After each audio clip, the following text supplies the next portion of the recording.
This isn't a welfare line, sweetheart. First class is for paying customers. The insult slaps the air just as Maya Washington steps into the cabin of Flight 447, her heels sinking slightly into plush carpet not designed for women like her. She doesn't blink. Her grip tightens on the leather handle of a bag that costs more than the flight attendant's monthly salary, but her gaze stays level, unreadable. The first-class cabin glows with champagne lighting, all cream leather and quiet entitlement. A place where every seat has a story, and hers is about to rewrite the room. Derek Clayton reclines in 3A like he owns it, oozing smugness. When Maya calmly reaches for her boarding pass, he waves her off. Go check with Coach. This must be a mistake. A snicker ripples through the rows. Maya straightens. No mistake. Derek smirks. Then this is gonna be fun. Ready to witness how dignity dismantles entitlement at 30,000 feet? 20 minutes earlier, Maya had boarded Meridian Airlines Flight 447 with the quiet confidence of someone who owned the very ground beneath her feet, which, in a sense, she did. Her attire spoke of success without screaming it. A tailored navy blazer, understated jewelry, and the kind of leather handbag that cost more than most people's monthly rent, but bore no obvious designer logos. She preferred to let her presence speak rather than her possessions. The gate agent had processed her diamond status boarding pass with professional efficiency, though Maya noticed the subtle double-take when the computer screen revealed her elite membership level. 24 months of monthly flights on this exact route, always seat 3A, always the same polite interactions with crew who had learned to expect her. Today felt different from the moment she stepped onto the jet bridge. Flight attendant Jessica Rodriguez greets the boarding passengers with practiced enthusiasm, her smile bright and welcoming as each first-class passenger files past. When Derek Clayton approaches, Jessica's demeanor shifts into something approaching reverence. Mr. Clayton? Welcome back aboard. Your usual seat is ready and waiting. The warmth in her voice contains layers of recognition and appreciation that come from months of generous tips and easy conversation. Derek responds with the casual charm of a man who has never questioned his place in the world. Jessica, you're an angel. Rough week in New York, but seeing your smiling face makes it all worthwhile. He presses a $20 bill into her palm with the smooth motion of practiced generosity. Take care of me today, will you? Of course, sir. Can I get you started with your usual whiskey? Maya observes this interaction from 3 rows back, noting the ease with which privilege operates, not through grand gestures or demands, but through the accumulated weight of expectations and entitlement. When her turn comes to board, Jessica's greeting contains all the professional courtesy required by airline policy, but none of the warmth reserved for preferred passengers. Welcome aboard, ma'am. May I see your boarding pass? The request carries an undertone of verification that wasn't required for the passengers ahead of her. Maya hands over her ticket without comment, watching Jessica's eyes widen slightly at the diamond status symbol before her training reasserts itself. Seat 3A, toward the front. Have a pleasant flight. Maya makes her way down the aisle, noting how Derek has already spread his belongings across both his seat and hers, laptop open and briefcase claiming the space beside the window. His body language broadcasts ownership, legs stretched into the aisle, arm draped casually across the armrest that technically belongs to her seat. He's ordered his drink and settled in as if the aircraft were his personal office. Excuse me, Maya says again, her voice carrying the quiet authority of someone accustomed to being heard. That's my seat. Derek looks up from his screen with the expression of a man being interrupted by his housekeeper during an important phone call. Honey, I think there's been some kind of mix-up. I fly this route every week. This is always my seat. His tone suggests that her very presence is an administrative error that will be corrected momentarily. I have the boarding pass right here. Maya replies, extending the document that clearly shows her assignment to 3A. Derek's laugh carries the particular brand of condescension reserved for those he considers beneath his station. Look, I've got an $8 million merger closing tomorrow morning. I need the space, and frankly, I've earned it. He slides a $100 bill toward Jessica, who has approached to investigate the disturbance. I'm sure we can work something out that makes everyone happy. The cabin falls into the peculiar hush that precedes public confrontation, passengers suddenly finding their magazines fascinating while straining to hear every word. Derek's confidence grows with his audience, his voice rising just enough to ensure everyone can appreciate his reasoned approach to the situation. Jessica, sweetheart, you know me. Platinum Elite, member since 2019. This lady here. He gestures at Maya with the casual dismissiveness one might show toward a minor inconvenience. Probably got some kind of computer upgrade error. You know how those systems work. Always giving away seats to people who didn't earn them. Maya watches the power dynamics unfold with the detached interest of an anthropologist observing tribal behavior. Jessica shifts uncomfortably, caught between company policy and the unspoken rules that govern how privilege operates at 30,000 feet. The $100 bill sits on Derek's tray table like a green flag of surrender, waiting for Jessica to accept the terms of engagement. Richard Morse, seated in 2B, leans forward with the expression of a man about to offer sage counsel. At 62, he carries the soft authority of someone who has spent decades in boardrooms, where his opinion mattered simply by virtue of his presence. This is exactly what's wrong with these upgrade programs, he announces to no one in particular. Used to be first class meant something. Now they're giving away seats like participation trophy. Derek nods enthusiastically, sensing an ally in his cause. Exactly right, Richard. Standards matter. When you work hard and pay premium prices, you shouldn't have to fight for what you've earned. His voice carries the righteous indignation of a man defending sacred principles rather than stolen seating. Maya pulls out her phone and dials customer service, but Derek intercepts her movement with the practiced ease of someone accustomed to controlling conversations. Don't waste their time with this nonsense. Just accept the reassignment and let's all get on with our lives.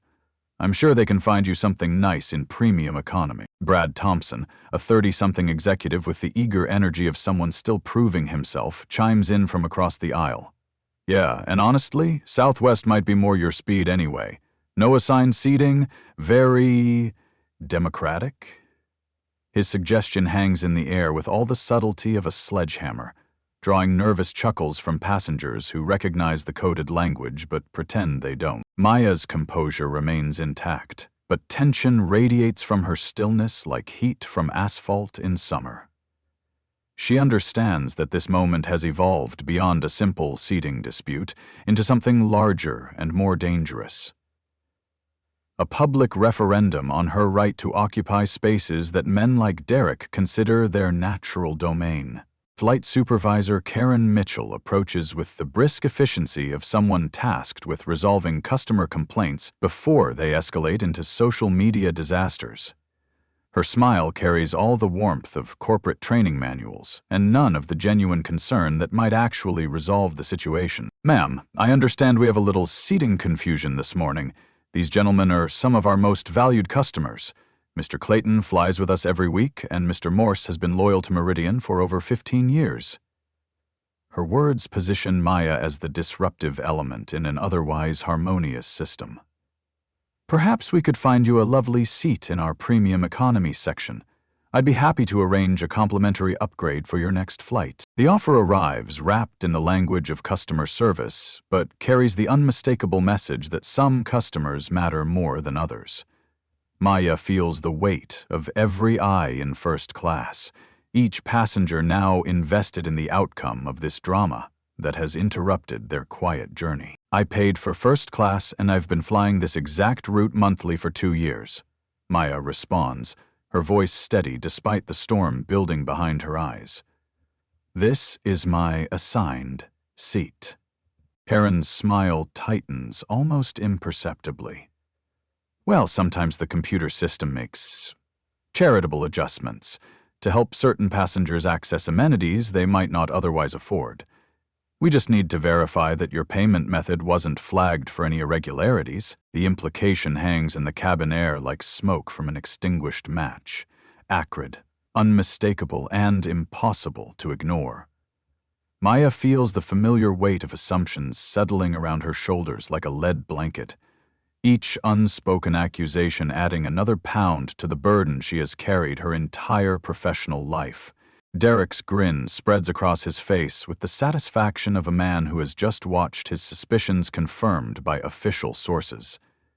See, I told you something was fishy about this whole situation. Computer errors, payment problems, it all makes sense now. His voice carries the vindicated tone of someone whose worldview has been validated by authority. As the confrontation escalates, Maya's mind drifts to other moments, other rooms where her presence was questioned and her qualifications doubted. She remembers being 25 years old, the only black woman in her Harvard Business School cohort, watching professors' faces as they processed the disconnect between her appearance and her academic performance.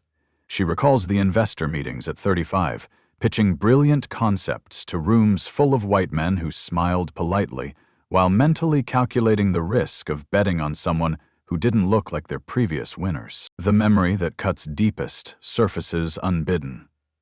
Standing in the boardroom of Hamilton Industries at 42, having built their digital transformation strategy from the ground up, watching the CEO position she had earned go to a white male colleague with half her experience and a fraction of her results. The explanation had been delivered with corporate sympathy. Maya, you're incredibly talented, but leadership is about perception as much as performance. We need someone who fits the traditional image our investors expect. Brad pulls out his phone with the predatory instinct of someone who senses viral content in the making. This is absolutely going on social media. First-class fraud is about to be trending in 3, 2, 1. His fingers dance across the screen as he begins crafting the narrative that will follow Maya into digital eternity. Captain James Wright emerges from the cockpit, his salt and pepper beard and weathered hands speaking to decades of aviation experience. Derek immediately seizes the opportunity to frame the situation before Maya can present her side. Captain, thank God you're here. This woman has been causing disruptions, claiming she owns a first-class seat when clearly there's been some kind of system error. These are premium passengers. He gestures toward Richard and Brad. And we just want to resolve this quickly so everyone can get where they need to go. Captain Wright's eyes barely register Maya's boarding pass as Derek continues his performance. The captain's response carries the weight of institutional authority and decades of making decisions based on incomplete information. Ma'am, we need to get this flight moving. These gentlemen are our VIP passengers, and frankly, we can't afford delays over seating arrangements. I'm sure we can find you something appropriate in the main cabin. Richard decides to add his voice to the chorus, his words carrying the casual cruelty of someone who has never questioned his right to speak with authority on any subject. Captain, this is exactly what's wrong with these diversity initiatives. Hard-working Americans like Derek and myself shouldn't have to suffer because some computer program decided to hand out free upgrades to people who haven't earned them. No. Give me a little more time before you upgrade us. You? The racial coding in his language needs no translation. Maya watches as other passengers shift in their seats, some nodding in agreement, others studying their phones with the intense focus of people desperate to avoid witnessing something they know is wrong, but lack the courage to challenge. Derek stands up, his 6-foot frame allowing him to tower over Maya in a display of physical dominance that he clearly intends as intimidation. Look, Shaniqua, or whatever your name is, this has gone on long enough. You're embarrassing yourself and making everyone uncomfortable. Just take the economy seat they're offering and let's all move on with our lives. The deliberate mispronunciation of her name, reducing her to a racial stereotype rather than acknowledging her as an individual, represents the final straw in a performance designed to humiliate and diminish. Maya's hands tremble, but not with fear.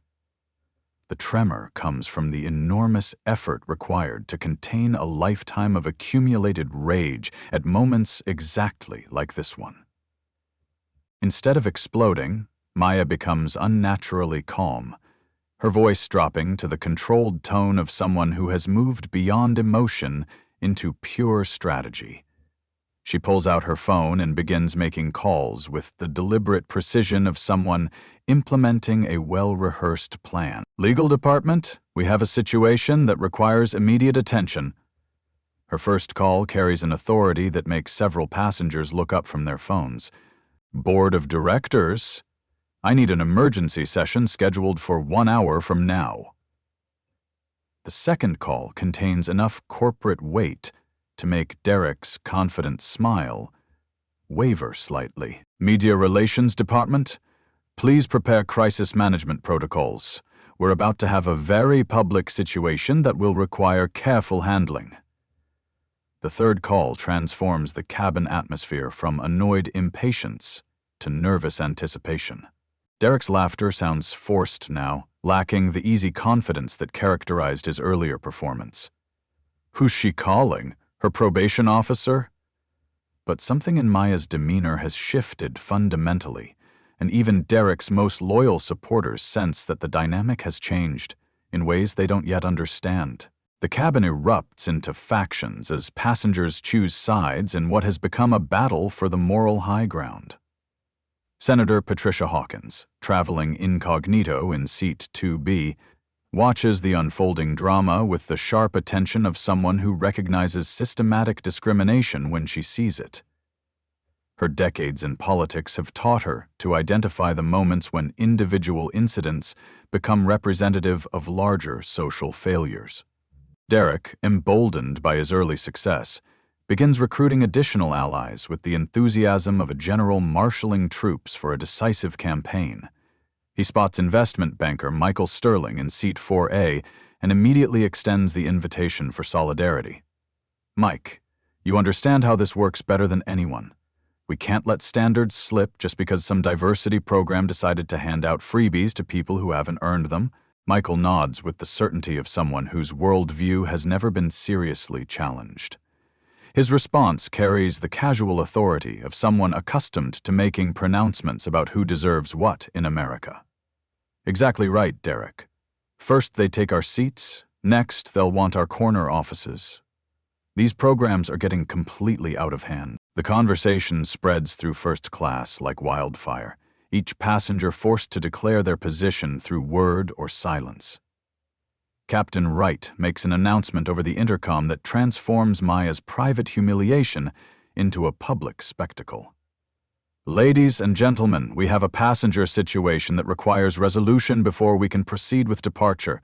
We appreciate your patience as we work through this matter. Maya's phone explodes with notifications as Brad's live stream gains momentum across social media platforms.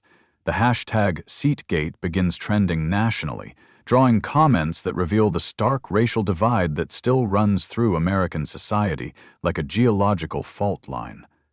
Half the internet rallies to Derek's defense, praising him for standing up to what they see as reverse discrimination. The other half recognizes Maya's humiliation as part of a pattern that stretches back generations. Karen Mitchell escalates the pressure with the calculated precision of someone who has dealt with difficult passengers before. Ma'am, you are now delaying 200 passengers who have important business to attend to. Security is standing by. And frankly, you're creating a situation that could result in your arrest for disrupting air travel. The threat hangs in the cabin air like a sword suspended over Maya's head. Derek's grin returns full force as he senses victory approaching. Should have taken the economy seat when we offered it politely. Now look at the mess you've created for everyone. Maya begins documenting everything with the methodical thoroughness of someone who understands that justice often depends on evidence rather than truth. She photographs Derek's boarding pass, captures Karen's threats on video, and records the reactions of passengers who cheer each escalation in her humiliation. Her legal training kicks in as she builds what she knows will become an airtight case. The viral video reaches Maya's executive assistant, Sarah Rodriguez, at Meridian Airlines corporate headquarters in Chicago. Sarah's eyes widen as she recognizes her boss being systematically humiliated by the company's own employees. Without hesitation, she begins making urgent calls to every power center in the corporate structure. "Get me CEO Maya Washington's office immediately," she tells the receptionist, then catches herself. Get me the executive team. "We have an emergency situation involving our CEO." Meanwhile, Derek's confidence reaches new heights as champagne arrives at his seat, courtesy of passengers who appreciate his stand for traditional values. He raises his glass in a mock toast that draws approving laughter from his supporters. To standing up for what's right, even when it's not popular. Social media reactions intensify by the minute as blue check-marked commentators weigh in on the developing story. News outlets begin picking up the live stream, turning a local incident into a national conversation about race, privilege, and corporate responsibility. Derek's supporters flood the comments with praise for his courage in confronting what they see as institutional bias against hard-working Americans. Flight attendant Marcus Williams, the only black crew member visible in first class, watches the proceedings with the helpless frustration of someone who understands the system's failings but cannot risk his livelihood to challenge them. His eyes meet Maya's across the cabin, and she nods almost imperceptibly, a signal that she will not ask him to sacrifice his job for her fight. The situation reaches surreal proportions when Derek begins giving impromptu interviews to passengers who are live streaming the events. "This is what happens when political correctness goes too far," he explains to a camera phone held by an enthusiastic supporter. "Real Americans have to fight for basic dignity in their own country. I'm just standing up for the principle that merit should matter more than melanin." His victimhood narrative gains traction among viewers who see his confrontation with Maya as symbolic of their own perceived displacement in a changing America. The livestream numbers climb into the hundreds of thousands as the story spreads across platforms and networks. Maya overhears Richard on his phone, presumably speaking to colleagues or family about the incident. "Yeah, some diversity hire, trying to steal a first-class seat from paying customers. We put her in her place, though. Sometimes you have to stand up to these people, or they'll walk all over you." The casual cruelty in his words cuts deeper than the original insult, because it reveals how her humiliation has become entertainment. Her pain transformed into a story that Richard will tell at cocktail parties for years to come. Senator Hawkins finally intervenes, approaching Maya with the discreet authority of someone accustomed to wielding power behind the scenes. "I saw everything that happened here today," she whispers, her voice carrying the weight of potential political consequences.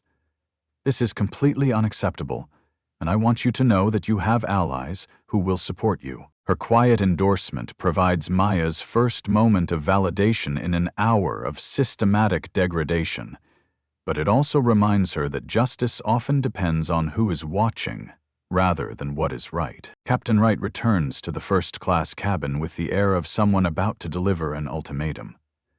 "Ma'am, this is your final warning. Accept the accommodation we've offered or face removal from this aircraft. We cannot delay this flight any longer for your personal disputes." Derek and his supporters exchange high fives and congratulations as victory appears within reach. The cabin fills with the satisfied murmur of people who have watched the natural order restored through appropriate application of authority and pressure. Maya stands alone against the combined weight of institutional power, corporate policy, and social expectation, carrying the burden of every black woman who has ever been told she doesn't belong in spaces she has earned the right to occupy. The moment of revelation arrives with the surgical precision of a scalpel cutting through pretense. Maya's phone rings, the tone audible throughout the first-class cabin as conversations quiet to hear this latest development in the ongoing drama. She answers with a voice that suddenly carries new authority, each word crisp and commanding in a way that makes several passengers sit up straighter in their seats. Maya Washington speaking. The name means nothing to Derek and his supporters. But Senator Hawkins' eyes widen with sudden recognition and what might be described as anticipatory satisfaction. The voice on the other end of the call crackles through the phone's speaker, audible to anyone within 10 feet of Maya's position. Miss Washington, this is Sarah from your office. I've been monitoring the situation through social media, and I've already contacted the FAA regarding Flight 447. The aircraft is being held pending a full investigation. Derek's laughter sounds increasingly hollow as pieces of a puzzle he doesn't yet understand begin falling into place around him. Lady's really committed to this fantasy. What's next? She's going to claim she owns the airline? Maya continues her conversation with the calm efficiency of someone accustomed to managing crises that affect thousands of people and millions of dollars. Sarah, I want you to contact our legal department immediately about federal discrimination violations. Also, reach out to media relations. We're implementing full transparency protocols for this incident. Sarah, I want you to contact our legal department immediately about federal discrimination violations. Maya continues her conversation with Tess. Derek's face begins its transformation from amusement to concern as Captain Wright receives radio communication from air traffic control. The captain's expression shifts from annoyance to confusion to something approaching panic as he processes the message being delivered through his headset. Flight 447, you are ordered to return to gate immediately. Do not proceed with departure. This is a priority directive from FAA oversight. Confusion spreads through the first-class cabin like spilled wine across white tablecloth. Passengers begin murmuring among themselves, trying to understand why their flight has been suddenly grounded by federal aviation authorities. Derek's confident smirk wavers as he realizes that Maya's phone calls might have carried more weight than he initially assumed. Gate Agent Supervisor James Carroll rushes aboard the aircraft, his tablet clutched in white-knuckled hands and his face bearing the expression of someone who has just realized that a routine customer service issue has exploded into a corporate crisis of unprecedented proportions. He approaches Maya directly, bypassing the flight crew and passengers who have been driving the confrontation. Ms. Washington, on behalf of Meridian Airlines, I want to personally apologize for any inconvenience you may have experienced today. We're conducting a full investigation into these events. Derek interrupts with the desperation of someone who senses that his narrative is crumbling around him. Washington? Wait, who the hell is she supposed to be? Some kind of VIP passenger we're supposed to bow down to? Maya finally reveals the truth that transforms the entire dynamic of the past hour. Her voice carries the quiet authority of someone who has never needed to raise her voice to command attention. I'm Maya Washington, Chief Executive Officer of Meridian Airlines. The words hit the cabin like lightning striking a tree. The silence absolute, followed by the crackling sound of carefully constructed realities catching fire. Derek's drink slips from his suddenly nerveless fingers, splashing across his expensive suit and creating a stain that will serve as a permanent reminder of this moment. The silence stretches for what feels like an eternity, but probably lasts only 10 seconds. Then chaos erupts as passengers frantically begin deleting social media posts, covering phone cameras, and whispering urgent conversations to whoever will listen.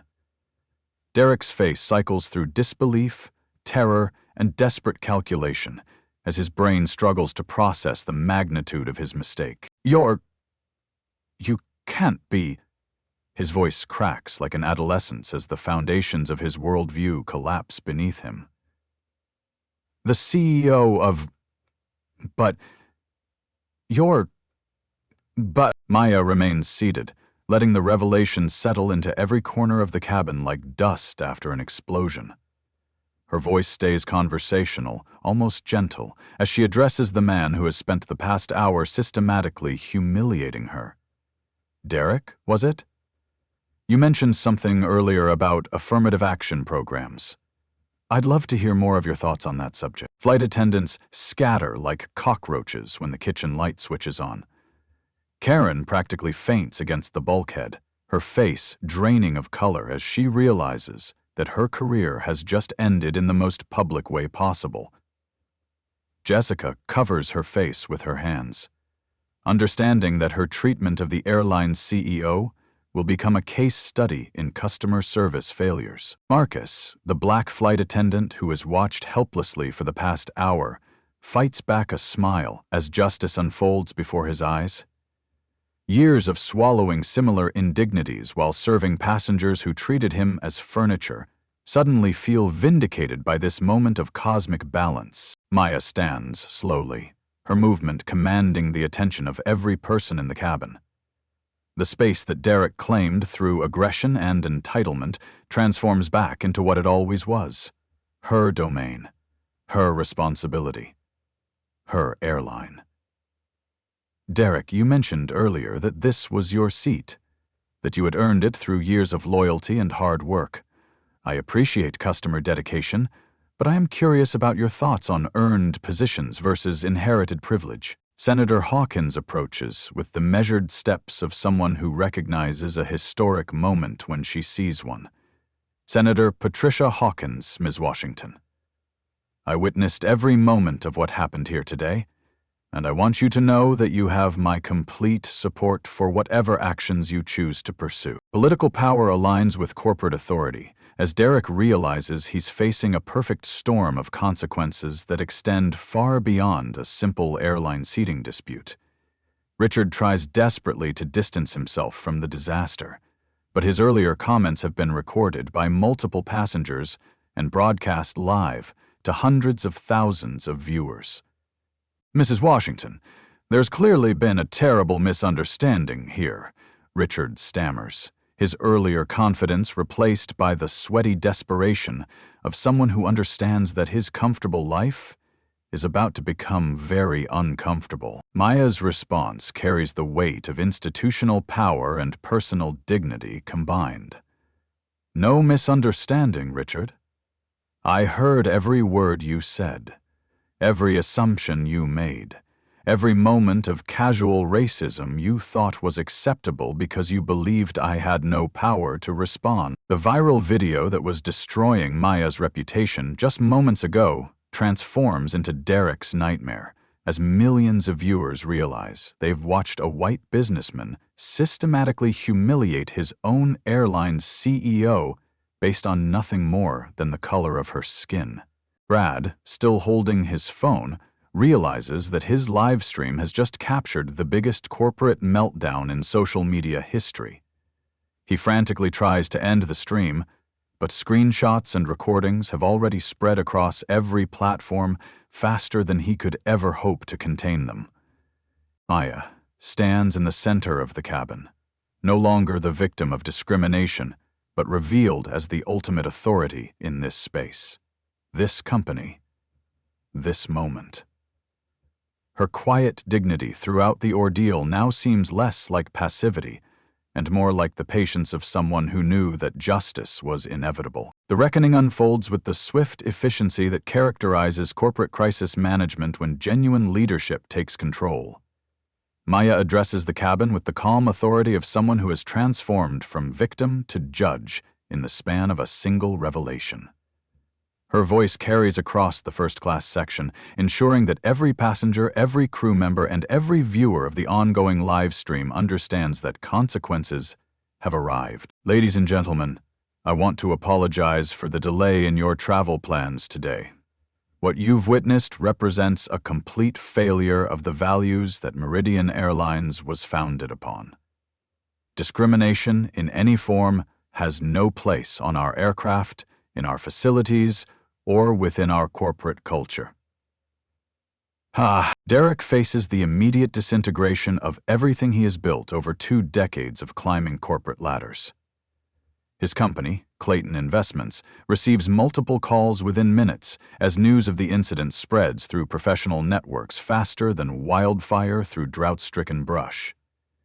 His CEO, watching the live stream from his corner office in Manhattan, terminates Derek's employment via text message.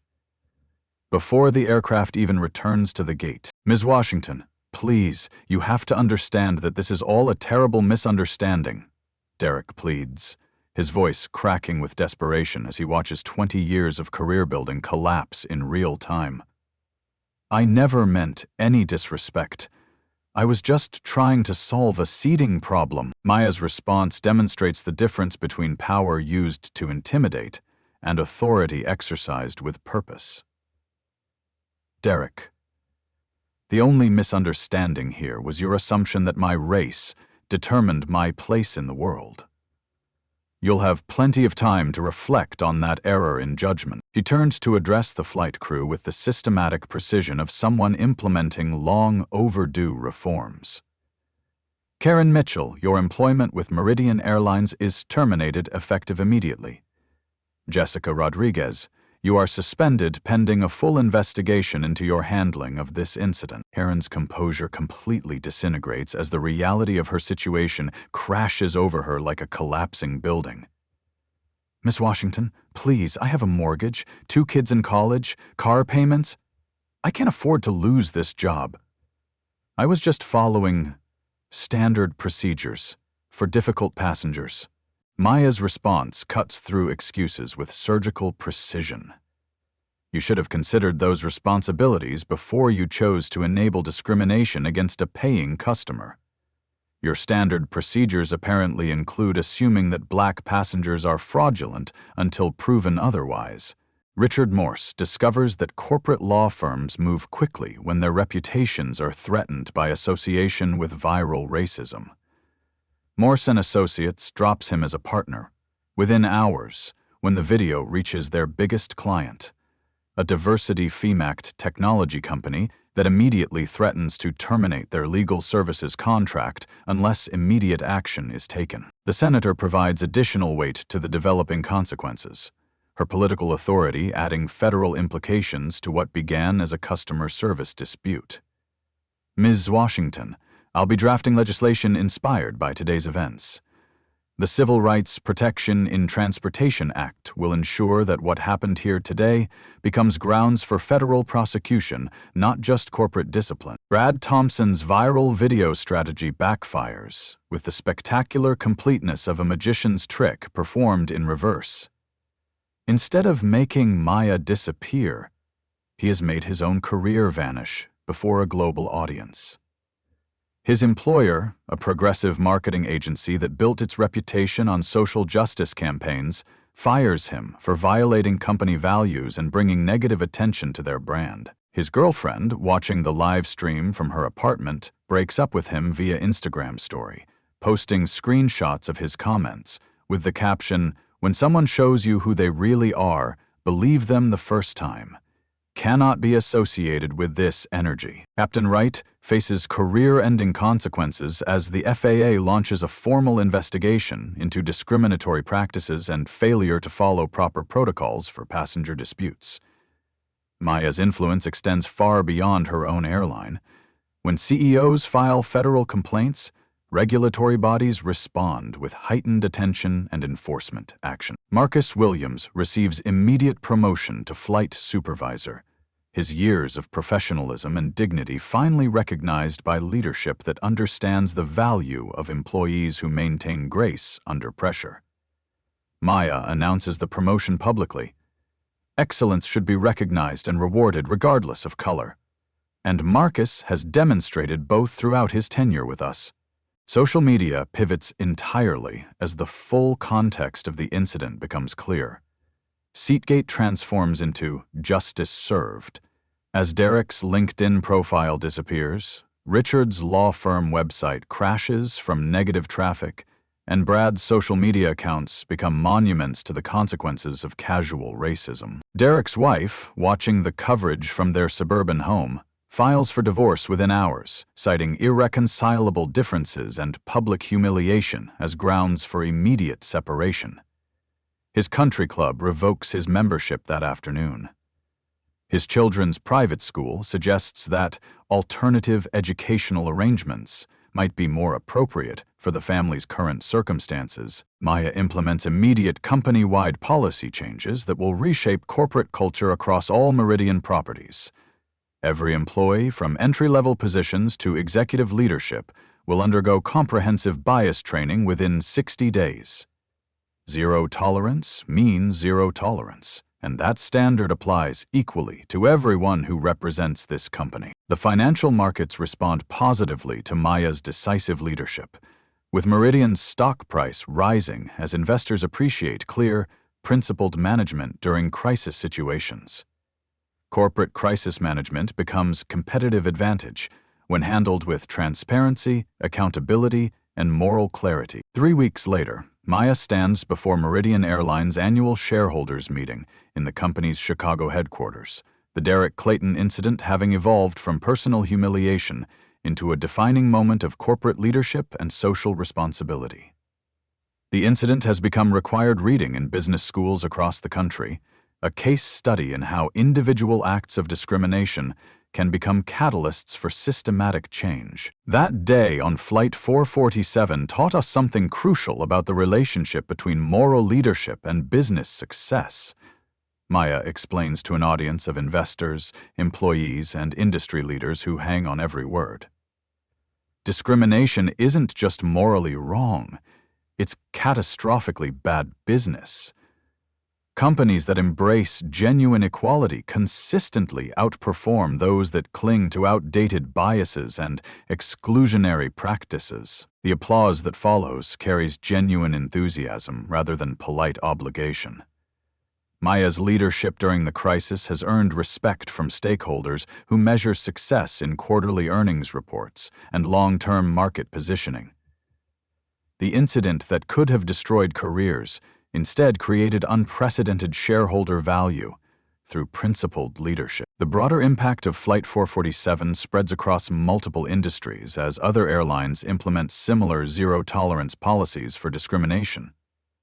Corporate America takes careful note of the consequences that befell Derek and his supporters, understanding that bias has become a liability that threatens both individual careers and institutional stability. Maya reflects on the experience during quiet moments in her corner office, 40 floors above the streets of Chicago, where she grew up believing that hard work and excellence would eventually overcome prejudice. "I could have revealed my identity immediately and avoided the humiliation," she tells a journalist writing a feature story about corporate leadership in crisis, "but then we wouldn't have seen their true character. Sometimes the best way to expose rot is by letting it fester in darkness before applying disinfectant sunlight." Derek's story becomes a cautionary tale taught in business ethics courses at universities across the country. Harvard Business Review publishes a comprehensive case study titled "When Privilege Meets Power: The Derek Clayton Effect," examining how assumptions based on race and gender can destroy careers in the age of social media and corporate accountability. Maya establishes the Dignity in Travel Foundation, providing legal support and advocacy for discrimination victims throughout the transportation industry. Her personal trauma transforms into social change as the foundation begins documenting patterns of bias and pushing for systematic reforms. "No traveler should endure what I experienced that day," she declares at the foundation's launch event, attended by civil rights leaders, corporate executives, and government officials. The incident strengthens Maya's leadership both within Meridian and across the broader business community. Employee satisfaction scores reach record highs as workers feel pride in leadership that stands for something beyond profit margins. Customer loyalty deepens as travelers choose airlines that demonstrate commitment to equality and respect for all passengers. Senator Hawkins' Civil Rights Protection in Transportation Act passes both houses of Congress with overwhelming bipartisan support, creating federal protections for travelers facing discrimination and establishing severe penalties for transportation companies that fail to protect passenger dignity. One airplane incident creates national policy change that will protect millions of future travelers. Maya's speaking engagements fill auditoriums as her story inspires audiences ranging from corporate leadership conferences to university commencements. Book deals and documentary rights follow, but Maya remains focused on the larger message rather than personal celebrity. "Dignity isn't negotiable" becomes her signature phrase, appearing on everything from corporate motivational posters to civil rights organization banners. The cultural transformation at Meridian extends throughout the company's subsidiary businesses as Maya's influence ripples through every sector the corporation touches. Her approach to leadership, combining moral clarity with business acumen, becomes a model studied and emulated by executives who understand that principled leadership creates sustainable competitive advantage. Maya's final words to the shareholders, broadcast live and shared millions of times across social media platforms, resonate far beyond the corporate conference room where they were first spoken. Every day, someone faces discrimination. Every day, bystanders choose between silence and action. Every day, we decide what kind of society we're building for our children and grandchildren. Bystanders' discrimination. The message spreads globally as corporate leaders worldwide examine their own organizational cultures with new scrutiny. Citizens demand better treatment from institutions, and elected officials respond with legislation that strengthens protections for vulnerable populations. One woman's refusal to accept humiliation becomes a movement for systematic change that touches every corner of American society. Derek Clayton thought he knew who belonged in first class. Maya continues, her voice carrying the weight of personal experience and institutional authority. He was absolutely right. First class is reserved for first-class human beings, regardless of the color of their skin, the accent in their voice, or the assumptions others make about their background. The quote becomes viral across every social media platform, inspiring millions of people who have faced similar discrimination to stand up for their dignity and demand the respect they deserve. Maya's words appear on protest signs, in graduation speeches, and in corporate training materials, as society grapples with the ongoing legacy of prejudice and the possibility of genuine change. The next time you witness injustice, remember Flight 447. Remember that silence enables discrimination just as surely as active participation. Remember that your voice matters, your witness matters, and your courage to stand up can change everything for someone who desperately needs an ally. Maya's call to action transforms passive observers into active participants in the ongoing struggle for equality and justice. Social media fills with stories of people who found the courage to intervene in discriminatory situations, inspired by Maya's example and empowered by the knowledge that individual actions can create systematic change. As I proved that day, and as Derek Clayton learned too late, true first-class behavior isn't about where you sit. It's about how you stand. The story of Flight 447 becomes more than viral content or corporate case study. It becomes a touchstone for a society striving to fulfill its founding promises of equality and justice for all citizens, regardless of race, gender, or background. Maya Washington's dignified response to systematic humiliation proves that power, used wisely, can transform not just individual lives, but entire cultures.